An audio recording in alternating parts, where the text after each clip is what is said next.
Welcome to the Evergreen Church Life Podcast. The Bible tells us in the book of Philippians that we, as believers, need to be unified in our mission to know God, share life, and change the world. We have a lot going on at Evergreen, and we want to help cultivate that culture of unity.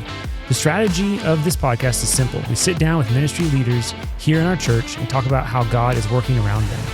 Today we're talking to Justin McKenzie, who serves as the executive pastor of missions. Let's get to the conversation. Justin, you are the last guest for the Evergreen Church Life Podcast. The very last. Somebody had to be that. Listen, the best is the last. Well, The last shall be first. no promises, but we're here. We'll see. We'll see. We're bringing in a Trivago for the final countdown. Ooh. Feeling a little. This is where we've been recording. We've been recording all day, so everyone's hearing this like a week apart. But we've recorded this. I'm probably spoiling the magic by talking about this. No, we record at 4 a.m. on Monday before I launch it at 5 a.m. We record it live. Do it live. I'll read it live. So I'm very highly caffeinated right now. So Justin, we're probably going to cut all that out. I don't know. We'll see. That's going to make it into the final episode. The blooper piece. So Justin, you serve as the executive pastor over missions. And when people think of missions, they think of like the jungles in Africa and all kinds of exotic locations. You've been all over the world, done all kinds of things. But why would a church need a missions pastor? Why does that role even exist, and how does it contribute to what God does here at Evergreen? Well, just like the other episodes with everyone else that you guys have done the podcast with, we're all here to equip the saints for the work of the ministry, right? But specifically, as we're making disciples, we're making them, marking them, and maturing them. We're doing that here. And what we want to do with missions is mobilize those that are mature to go and do those same things abroad as well. So that's one of the primary pieces, but it's to also just keep the church connected to what God is doing globally and help make missions an active part of the church ministry and culture. All Christians are a part of, or should be, that's the point of what you're saying, to be a part of missions, but so you're the executive pastor of missions, right? So why do we need one person on staff that takes that point person role for missions? How does that help the rest of us? Well, there's a million different ministries and missional-minded organizations and things going on everywhere. Yeah, globally. And so I get to have lots of meetings and conversations, and I learn about a lot of the things going on, and there's a lot of good things out there. But we've got to somehow funnel those into what does God have for us here at Evergreen. And so praying through that, and then, casting vision for which way we're going in our mission endeavors here at Evergreen is a big part of that role, because we can't do everything. Yeah. So we have to, we can't do every ministry that exists and hit every niche demographic that's unreached or whatever. So how do we, as Evergreen here in South Tulsa, how do we decide which ones we're going to lean into and serve in? Yeah, a lot of that comes all the way from the top, right? From the start of Evergreen 26 years ago, where we at? 27 in December. 27 in December. The Lord has given Michael a vision for what was going to, what is Evergreen and what it will become, and just a new vision that's come in the last 2 years of even a bigger missional, partnership that our church will have with what the Lord's doing abroad and sending 120 missionaries. So that things like that come from the top. Again, just praying for me specifically in my role, taking the things that do come to me personally or that come to the church and kind of need to be funneled through, praying through those and asking the Lord, is this something that fits what we're doing here? Does this fit the vision that Michael has? Does this fit the vision of where we've gone the last 20 years? And for what he wants to do going forward. So do you, what does it look like? So for missions, you have a heart for the nations, obviously, but missions is not just going on an airplane to another country. No, it is not. What is missions? Like people think of like, oh, they're just basically it's Christian travel. Are you a travel agent? Like, what is that? What does that even mean? You're actually jumping to my like. Sorry, I don't mean to jump ahead. Yeah, that's questions. That's for my third question, bro. but that's okay. So if you're okay, let me try to rephrase it. I don't want to steal thunder for later. I want to hold people in suspense. Spoiler alerts, yeah. Like, what does so you have international missions, but are there other kinds of missions that we do here at Evergreen? Like, you have people on your team.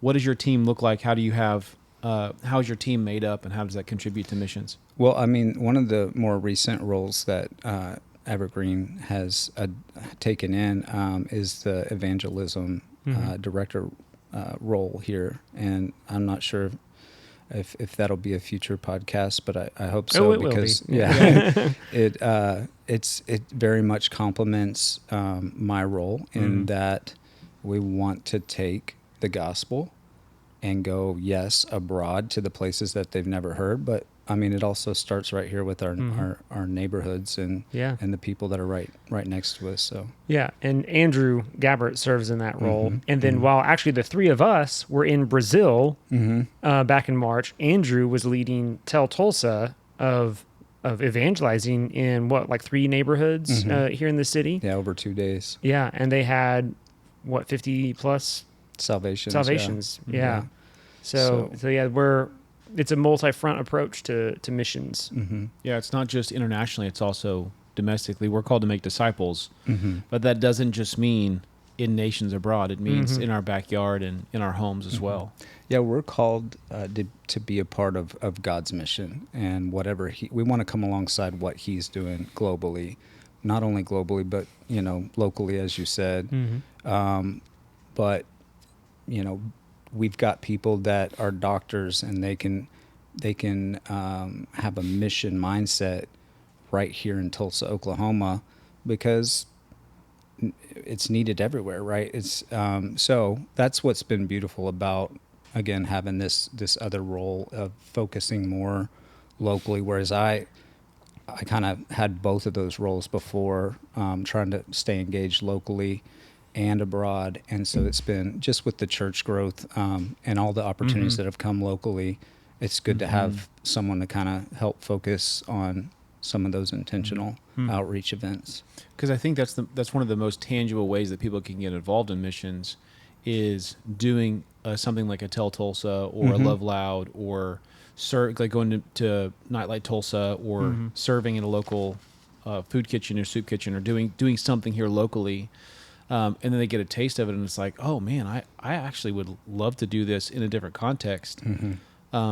So I'm curious about, we've been talking about ways that we can equip as our church has grown.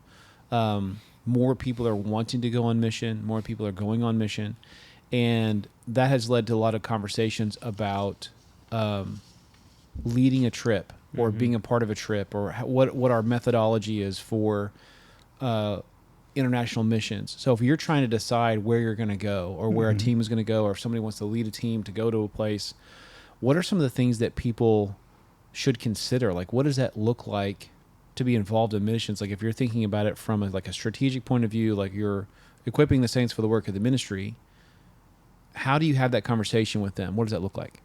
Yeah, I mean, it goes back to, even talking about some of the other opportunities that come to Evergreen, other ways that we can partner. A lot of opportunities can come for global engagement as well, where they're good things. But really, at the root of that, it's extremely important to have a trusted relationship with a ministry, or with people that you have just a solid foundation and relationship with over years, to be able to having a relationship established is extremely important, to be able to trust them with our people, trust them with the vision that God gives them as the boots on the ground, to trust them with our people in a place where, we're not there a lot. Mm-hmm. And because they're the ones that are going to be left after we come on a short-term trip. They're the ones that are going to continue to pour into the ones that make decisions to follow Christ. They're going to continue in the discipleship process. So really, that's a very important first part, is to not just, kind of point on a map and say, hey, I just want to go to Czechoslovakia. I want to just go to Iran. I just want to, where's God shown you that there's a Mm-hmm. partnership, and a trusted partnership at that? Right. Because there needs to be a sustainable, the stewardship is a component of missions, right? Yes. We want to make sure there's a sustainable resource there, because you can't just, it's the whole idea of like, you're going to go and evangelize, and you're going to share the gospel. People are going to be born spiritually. What do you do with that newborn Christian? Mm-hmm. Would you go and have a baby in your family? Like, would you have a baby and just leave him out in the street? Mm-hmm. Like, all right, well, cool, Right. the baby's been born. I guess our work is done here. I mean, discipleship is the process of taking an infant Christian to maturity, right? Mm-hmm. So the discipleship is a component of the Great Commission that we can't ignore. Mm-hmm. So yeah, having those partnerships is super important. So you do a lot of logistical preparation for trips. Mm-hmm. You're looking at airplane tickets and logistics for hotels and transportation and what we're going to be doing on the ground. If your ministry role, not you specifically as a person, but as a ministry role, like if the missions pastor didn't exist, how would that affect the life of the church? Yeah, I think that's a great question. Especially as we get bigger and bigger as a church, and the Lord continues to increase what's going on here. There's a definite need to continually remind our people that yes, we come here to grow and be discipled and serve and be a part of the community here, but a part of the command that the Lord has given us is to go and make disciples of all nations. And so just having a constant, having a person that is, their goal is to continue to equip people in that area, to continue to remind them that this is what we are and who we are. Because you can forget that. You can become so involved with what's going on in front of our faces that can become almost if I have time, or just not an importance as it should be. Yeah. What does missions do in the heart of a person? Oh, it changes you. You go on a trip, you don't come back the same, whether it be a short term or a long term, whether you do Tulsa. It charges you up to continue to do the things that matter. There are only two things leaving this planet: the Word of God and souls, right? Mm-hmm. So at the end of the day, do we really care? Are we a people that want to go out and share the gospel, which is the only way people can have a heart change to be able to know Him in truth? Mm-hmm. Are we going to be that church?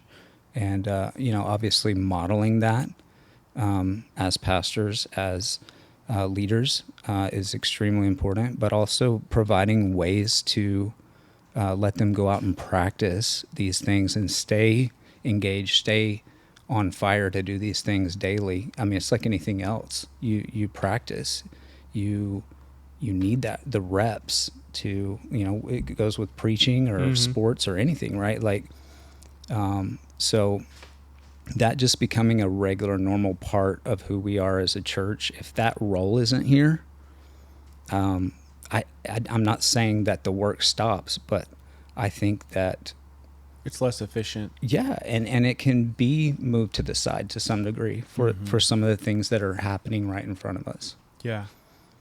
You know, one of the things that I appreciate about you is that you and I have been working together for a while now, and we've been on like 3 trips. We've been 4 or on 5. We've been on a mission since before you and I were both on staff here. Yeah. You know, Justin and I have traveled together a lot. But there are some people who think that ministry is all about speaking to crowds and preaching and doing what happens on the stage on Sunday morning. And you are a great example of someone who does ministry in a tangible way and spreading the gospel no matter where you are. It's kind of infectious as part of your personality, how God has geared you and I think he harnesses the ADHD to spread the gospel. We hope, right? We hope. But talk about that. Talk about sharing the gospel as the foundation of missions, because a lot of people think of ministry is just teaching or Bible studies, but what does missions look like on a practical level? Yeah, we all are deployed somewhere, whether it be, in the medical field and a technical field. If it's you work at a gas station, that's your mission field, and I truly believe people can say, well, I want to do more. I want to be in a different role so that I can be more effective for the kingdom. And it's like, God has you right where you are. So don't discount the 1 or 2 people that you're around constantly. Don't think that someone that may already know the Lord doesn't need to be discipled, right? Like it's about sharing the gospel and being salt and light to the world around us.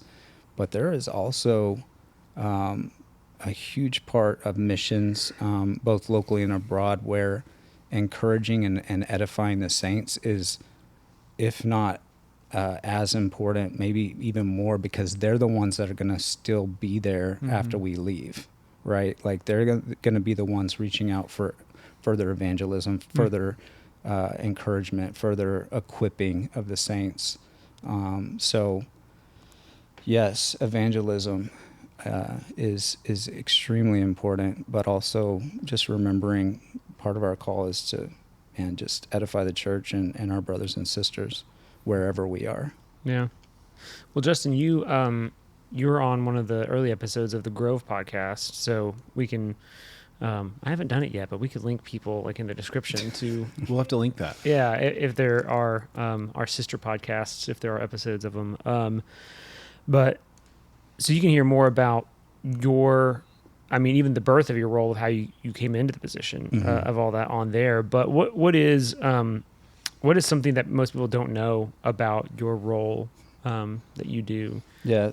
So going back to, how you tried to steal my thunder with the whole... Yeah. But yeah, that is a common belief that, a missional role in a church is kind of almost this travel agent / world adventurer.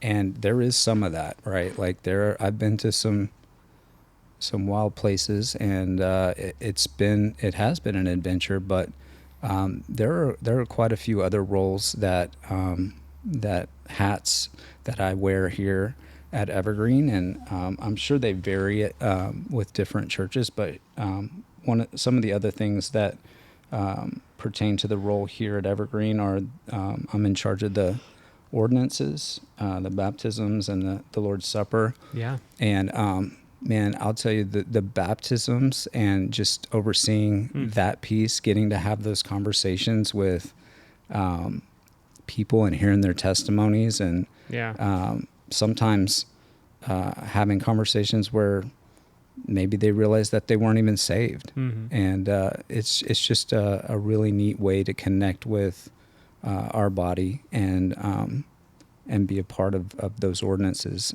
Benevolence, which is usually, can be seen as almost a burden, if you will, of a responsibility. What is that? Because people may not know what that is. Yeah. Explain so what benevolence is. When there is a need, whether it be internal to the church and our members or outside of the church, if someone is in need of charity in some form of either, help with bills, food, like clothing or just going through a hard time, and just in need of some help, that the church is here for that. And so one of the things I enjoy doing is, we have people that call in and they kind of do this regularly, but one of the neat things that happens is if I go to help someone get some groceries or gas, is there's always an opportunity there to share the gospel in the moment, because they're in a spot where they're usually in a low spot and open to hearing the gospel. So I enjoy getting to participate in that part as well. One of the things that comes with making disciples in other countries as well is church planning and revitalization partnerships. So that's been something exciting to watch in the few cases that we've gotten to partner in some of these ways. So you have a couple of people that work on your team that aren't traditionally connected with missions. You have Kiva O'Mealy, our women's director, and then you have Levi Mattis, our men's ministry director. How does that dynamic play out in your role as an exec over missions? Yeah, because they are very much responsible for equipping the saints, like help making disciples, right? Discipleship is both of their heartbeats. And so the more our people get equipped and the stronger they get, we can start encouraging them to do these next things of, okay, let's go multiply what God's taught us here, there, right? So that's exciting, having even continual communication with them to see where our people are at, and I can ask them, if they've got people on their radar where missions is already, being alerted in their life as part of something that they need to participate in. And that gives me an opportunity to go have these conversations. And, you guys have been a part as well of the mobilizers team over the last couple of years, and where we got to sit down and put our heads together and come up with the pipeline for helping someone that has no clue about missions go from zero to on the field, and just having a process in place to point them to the different things, including at the start of being a healthy disciple, right, before we move into some of the other equipping. So anyway, you guys were amazing in all of that, along with Justin Schell and Daniel Schlegel, and Andrew was in that as well. So that was a fun thing, putting that together. And so we talked in previous episodes. We've talked about how leaders. One of the dynamics that's kind of been across the board is that leaders have to build systems, because systems are how we stay organized. They're how we maximize our impact. You love systems. I do. I love a good system. I really do. And Justin, for those of you that don't know, Justin loves to bust my chops about it. He is. Justin and I are so different in who we are as people. He is. He's like Indiana Jones. He goes, disappears into the jungle, does his thing, like travels. We were on the side quest here. So we were in Nicaragua. This is like, he and I had done youth ministry together with AJ, and then we go to Nicaragua, and he's standing there talking to somebody, like we're doing the evangelism thing, like people hear the gospel, and then we have people that talk to them while they're waiting line to be in the clinic. And I walk up to him, and because I noticed that he's like he is conversing with people who speak Spanish, and there's no translator, there's no interpreter. So I walk up thinking that he probably needs an interpreter to help him. And I walk up and he just like is speaking fluent Spanish. Mm-hmm. And I had no idea that he grew up in Guatemala at all, and just totally caught me by surprise. So Justin's full of surprises. Yeah. And I'm Sorpresas. very like put the systems together and like build the machine, do the thing, whatever. But sorry, I got distracted by that. Go listen to the Grove episode to hear more about that. Yeah, no. But what's been so cool is like I've learned this over and over again. Sometimes it's taken me a while with my hard head, but like when someone is very much different than you, and in the way they operate and the way that they think, so often that can complement the total opposite that I am. Yeah. And so it's been a cool thing to watch like us come together and I mean, you've got a different angle, you've got different ideas, but they definitely complement some of the areas that I'm, not as locked in or just something I may not see. So again, it's just been cool. But going on mission trips with you both, I've learned a lot. You get to learn a lot on a trip about people, but also come together as a team and just kind of use your strengths. And so it's been fun. It's funny because like Justin and I, we know each other well enough now to where like he does the ADHD thing and it's like we'll leave the conversation periodically in his head, and like I can see the butterflies, like they're just like he's it's like reading Rainbow. It's like he'll be butterflies back in the sky, and he just like way over here, and I'm like, hey, listen, right here, yo. And then, but at the same time, I'm trying to say something, and like I'm not paying attention because I'm locked in on okay, we can build this, then we can do this and do this, and he's like, whoa, what's happening, right? So this is kind of an internal look into like some of the dynamics between all of us. It's funny because God has put a unique team together, and we have these unique like personalities and everything, but going back to the original idea of systems, right? So with missions and stuff, like the pipeline specifically is where I'm going with this. Yeah. We had to put together a system to be able to evaluate and train and prepare people to go onto the mission field, because that's one of the things that we've been tasked with is like, okay, how do we prepare 120 career missionaries? And you led that team and put that process together. So maybe I'd like to hear your thoughts about like, okay, if somebody is thinking about missions, career missions, for instance, and they don't know where to start, or maybe what they should be thinking about, what would you tell somebody who is praying through that right now, or that's an idea in the back of their head? Yeah, well, first of all, per the pipeline procedure, we have a missions interest form that we would love for you to fill out. It's very simple, just a couple questions, but it helps us kind of just see what God's doing in your life to kind of move you into what's next in missions. So you can find that on the Evergreen missions page right there at the top, or there's also a QR code on the missions wall there in the main foyer area. So either way, would you please fill one of those out, because we would love to just get to know you more and connect with you one-on-one and hear just more about your story. But the next thing I'd say is go on a trip. Well, before that, get a passport, right? Like Everybody should have a passport. if you do not have a passport, you're not ready for when God calls you to go. We should add that to 101.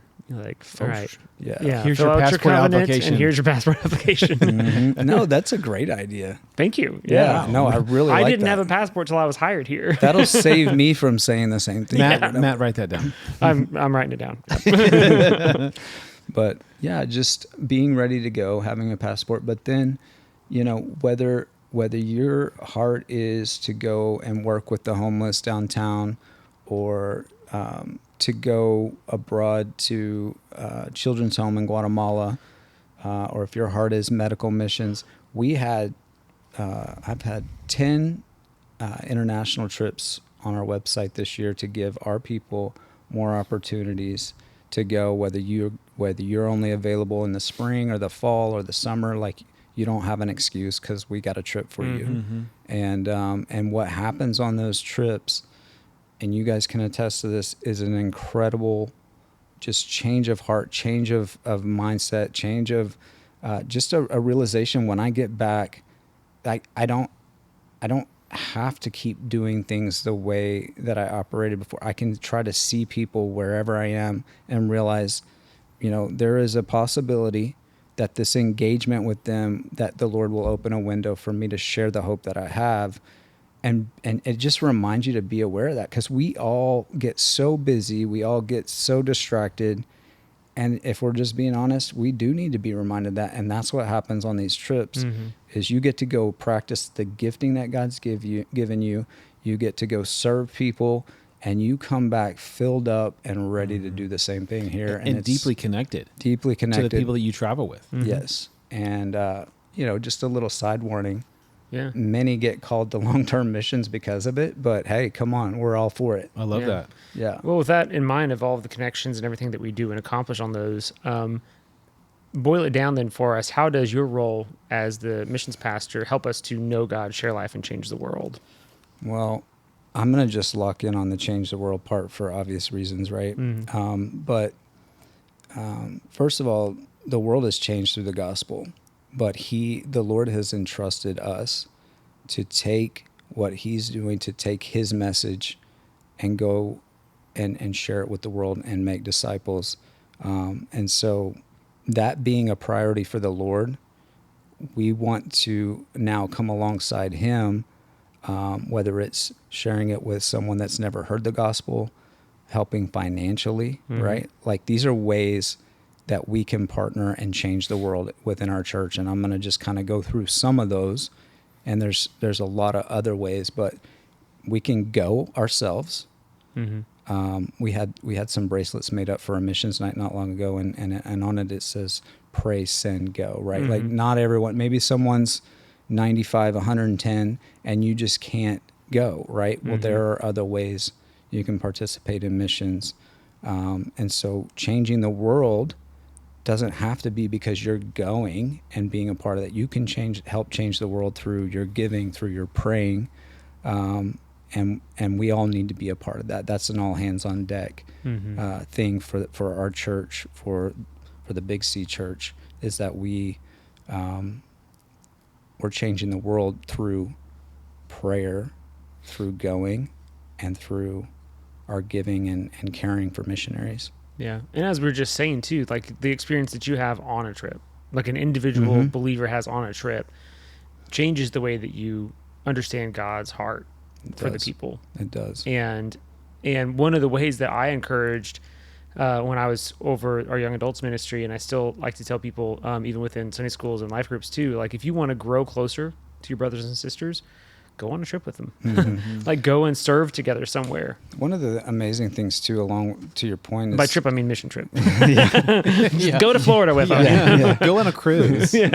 But you do come back. One of the other things that happens, and it was one of the reasons I took my son on a couple of trips, is there's a level of thankfulness as well for even your own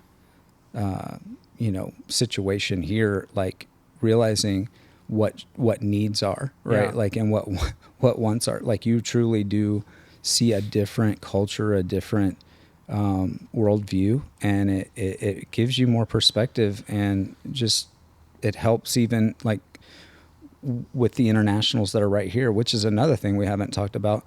This country is a hub for the world now. I mean, we've got people from probably 15, 20 countries in Africa right down the road at ORU. Yeah. At Tulsa University. This is a gold mine for world evangelism right here in Tulsa. Yep. Yeah, I started doing some demographic research for my doctorate project, and I had to do like a community assessment, and they say that by 2028 it's like 20% of Tulsa's population is going to be Hispanic. And while that's still a minority, it's a massive minority. It's a massive group of people. And the fact that a lot of them need the gospel is massive. Another aspect we haven't even touched on it in this podcast is that we have a deaf church that meets here at Evergreen. And we have a Hispanic church meeting now. Yeah. And we, like, the deaf community is the least reached people group in North America. Wow. Incredibly pagan. And a lot of the interpreters that they have now are they are non-believers. They are leftist, liberal, progressives, and it's hard just to get the gospel into the deaf community because they're so isolated. But one of the things that I think is encouraging is that God is moving in Tulsa. He's moving in the United States, and for all the stories that we hear about the church dying and about the church beginning to wane, I really personally believe that what happened since COVID is that God has been winnowing the church, and those that were more tares than wheat are leaving because it's not as socially convenient. And I think it's even more important for us as history unfolds around us, as we become more of a pagan country, that we spread the gospel and that we're not afraid to go everywhere, because that's the thing that has made America special. Honestly, is that the gospel was at the center of this experiment, and we can't forget that. Yeah, and Michael said it a couple of times here recently. We can look around and look at the way things are going here and in some of the other parts of the world and think that we're losing, and man, the gospel is truly exploding, and in the global south and in Asia, it's exploding, and people are. The gospel is going to win in the end, and we know that. Yep. And every tribe and every tongue will be represented. It's amazing to me. I was on a Zoom call for school, and I've got two colleagues. One is in the Netherlands, the other one's in the Czech Republic, that are in my DMIN program. And while I was on the Zoom, I was messaging on on WhatsApp with our team in Brazil. And while we had people in Brazil, we had people in South Africa, we had people in London, people in Portugal, we had me and Justin in the United States, and like all of this communication is happening at the same time on my computer. Yeah. And I thought, oh my goodness, like the gospel is everywhere, and God's mobilizing his people. Like we forget, because America is just such a ginormous place, that the world is so big, but it also is so small. Yeah. And God is doing incredible things. So Justin, last question that we have for you is, how can we, as a church, how can we be praying for you in your ministry and what God's called you to do? Yeah. I am constantly asking anyone that I encounter to just pray for Evergreen as a whole, but also in my ministry lane that he gives me discernment and wisdom as we move forward with new things that God's put in front of us. We have a lot of exciting things to come. I'll save those for a later time, but God is really asking us to come alongside some really cool things, and kind of to what you were talking about, like coming alongside Brazil and in Africa and different places where there are so many hearts ready to go as missionaries and go out to the nations, and we're being asked to participate both financially and also coming alongside with some of the material to contribute to training and equipping, and taking our people and having them get equipped as well in the process. But just direction and discernment as all these different things keep increasing, which is awesome.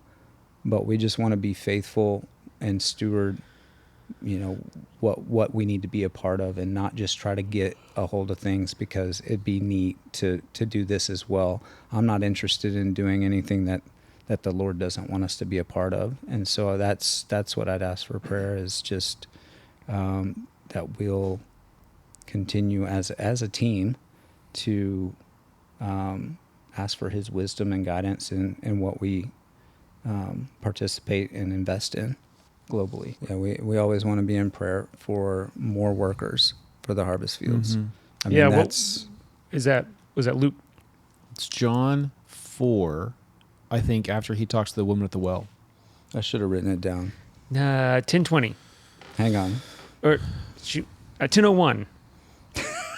Remember we set our alarms in Brazil. Oh, pray the Lord send workers. Uh-huh. Oh, wow. You did that to remember it? Yeah, that's what That's what great. Alex Garcia told us to do. Was it off of that? I Yeah. wasn't Swami. I don't know. She called me up, told me some bunch of stuff I never listened to her. I don't know. I wasn't really paying attention. Did you find the verse? Yeah, Luke 10:2. Oh, I listened to Alex. I'm pretty sure it's also John 4. I should know that. I actually put that verse up in the changing room. But no for one the wants to pray baptism. at 4 a.m. That's for weird people. But 10:02 in the morning, I can do that. Except for Zach. Zach will pray anytime. Yeah. Yeah. So yeah, and if we would just continue to remember to pray for more workers to go out into the harvest fields. That's something we can all do and pray for. Yeah. It's John 4:35. Or Luke 10:2. So you can either pray for the workers of the harvest at 4:35 in the morning, 4:35 in the afternoon, Or at 10 o'clock at night. or 10:02 a.m. or p.m. All right. Well, Justin, thanks for being with us today, being able to talk through and wrap up our season of the Evergreen Church Life Podcast and understand more about what we're doing and why here at Evergreen, and not just here, because we exist, this podcast and our church staff, to empower our congregation to make a tangible difference in our local context, moving beyond just attending, but to truly knowing God, sharing life, and changing the world. We want everyone to see the richness of the body of Christ and how he is working around us through the ministries of Evergreen, both here, around Tulsa, and all over the world, as Justin was just talking about. Thank you for listening today. It helps us and the podcast when people subscribe and share these episodes. Please help us equip the saints by helping us get the word out to more people. For more ministry resources, podcasts, and sermons, please visit our website at evergreenbc.org.